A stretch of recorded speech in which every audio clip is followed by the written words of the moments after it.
was once a rather poor minister of modest means. And he came home and his wife was wearing a beautiful new dress. And he said, "Why did you spend so much of our money on that dress?" She said, "Well, the devil made me do it. I tried on the dress. It looked so good, the devil must have got into me." So he said, "Why didn't you tell the devil, 'Stand behind me, devil'?" She said, "I did." And he said, "Looks good from back there too." My friends, we need to try to see things from different perspectives. From one side, from the other side, from this side. Usually we're just looking at things from our own point of view. And it's very, very harmful. It's very helpful if we could try to see things from different perspectives. Judaism is built on that. Judaism is built on people who are so argumentative and so eager to see the other side. They even challenge and question God. They regularly argue with God. The name Yisrael means one who struggles with God. We're not the type to just blindly follow authority. And the day a Jewish person does that is the day that the conscience of mankind becomes compromised. Yes, Moses argued with God. God was going to wipe out the Jewish people. He said, they're no good. And he says, look what your people are doing. They went from God's people, also now they're Moses' people. Look what your people are doing. Moses said, no, you can't do that. Wipe me out. I'm their leader. Wipe me out. Save the people. He's going to wipe out Sodom and Gomorrah. Abraham said, no, you can't do that. What if there's good people there? You can't wipe out the good with the bad. So he compromised and he got down to 10. That's how we got the notion that if you can find 10 good people in a society, they'll save the whole society can be saved. Just a critical mass of people. The Talmud is a saga of one idea contrasted with another, and then another, and then another. Many people have said to us, why do you invite these other people here? It's just all this arguing. It kind of reminds me of the story of the guy. He goes to the rabbi with a dispute, and he says to the rabbi his case, and the rabbi says, you're right. Then the other guy comes, and the rabbi says, you're right too. And the assistant says, how can they both be right? He says, you're right too. It's kind of the story of Judaism. Yet there are people who have committed identity theft against ourselves. They're Jewish people who refuse to talk to other Jewish people. That's going against our basic identity. And it strikes at the core of what it means to be Jewish when you can't talk to people. Some are very ready to give up. Oh, look how that turned out. Don't want to do that one again. Imagine if in your family you had a little argument with someone and somebody said, oh, I want to do that again. There are many people who believe that dialogue can only take place if you don't say certain things. That's how you get along. That's how you have dialogue. Wrong. That's not dialogue. You never have a meeting of the minds if you do that. It never works. It's all superficial nonsense. The passage that we read today is called Ekev. Ekev. Hebrew is a very economical language. Ekev means a heel. But it has another meaning to it. Ekev is the source of Yaakov. He's holding on to the heel of his brother, remember? They were vying for who was going to come out first. The heel.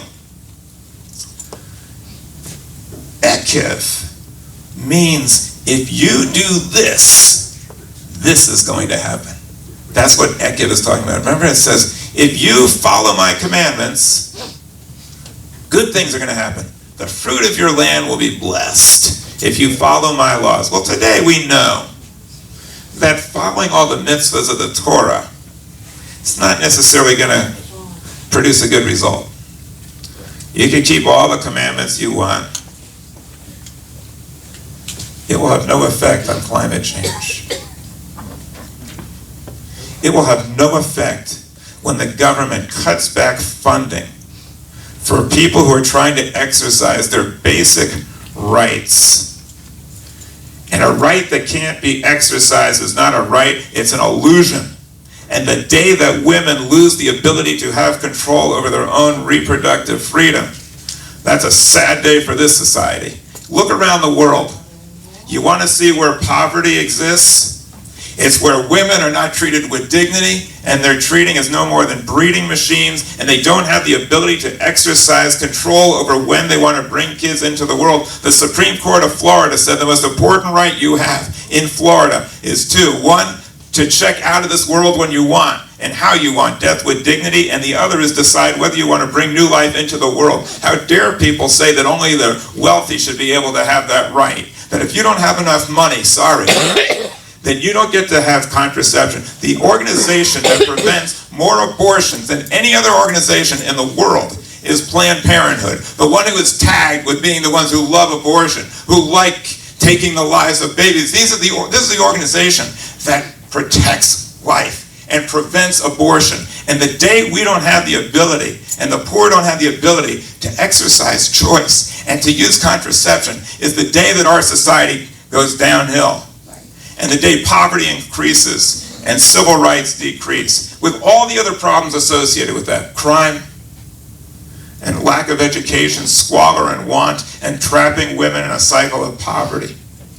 So that's why the Jewish people have rallied behind the right to bring life into the world when we choose. All children should be wanted children.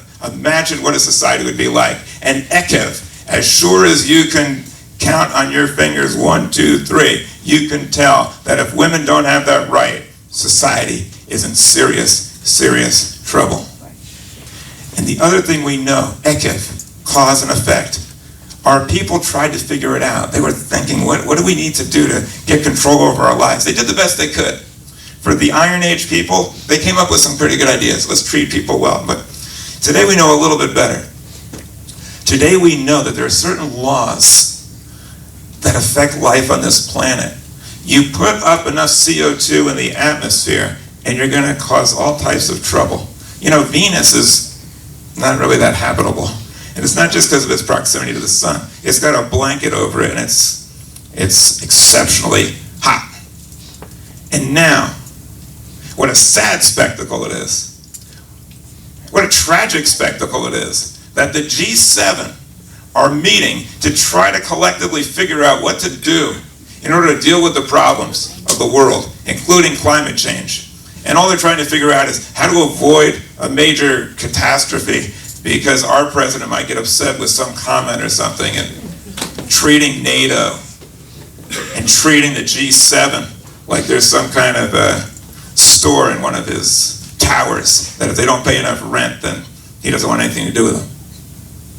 My friends, I don't know about you, but I am getting really fed up with a government that is so dysfunctional that when the Amazon is literally on fire, our president is tweeting while the Amazon burns. I am just tired of it, sick of it. And Ekev means that if the Jewish people don't speak up, who will?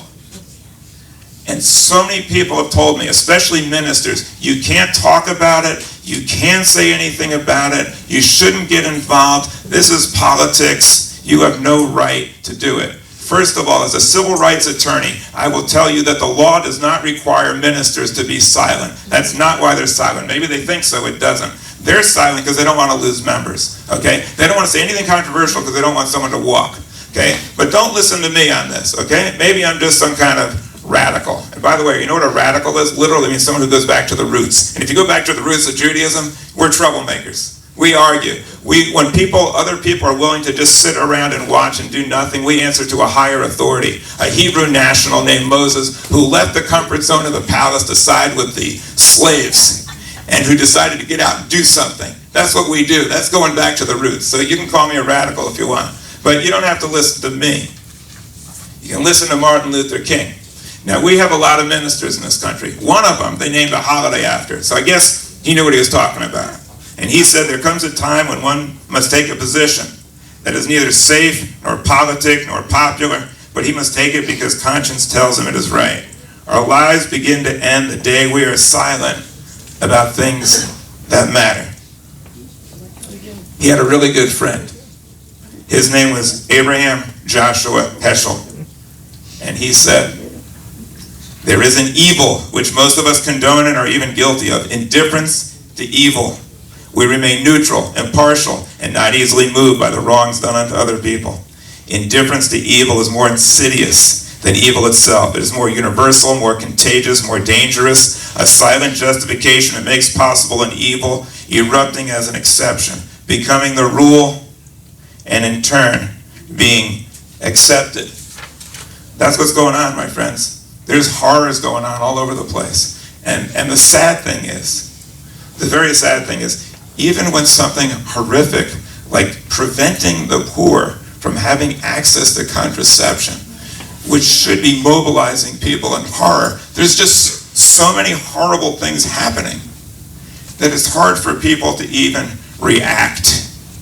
So let me just finish this ekiv, cause and effect. We know that if we do certain things, some bad things will happen, but if we do the right thing, good things are going to happen. When we join together, good things will happen. Let me just share this 2 words. In Hebrew, hatred is sinah. And the reason why the sages said that a lot of bad things happen to the Jews, sinat chinam, baseless hatred. Just when the Jews hate each other, they can't function as the conscience of mankind and bad things happen. Sinat chinam. But sinah sounds a lot like another word, Sinai. Sinai is Sinai. When the Jews were on Sinai, they were all together. They looked together and they dreamed of making a better world guided by moral guidance and prescriptions for treating each other well. Sinai has 2 yuds in it.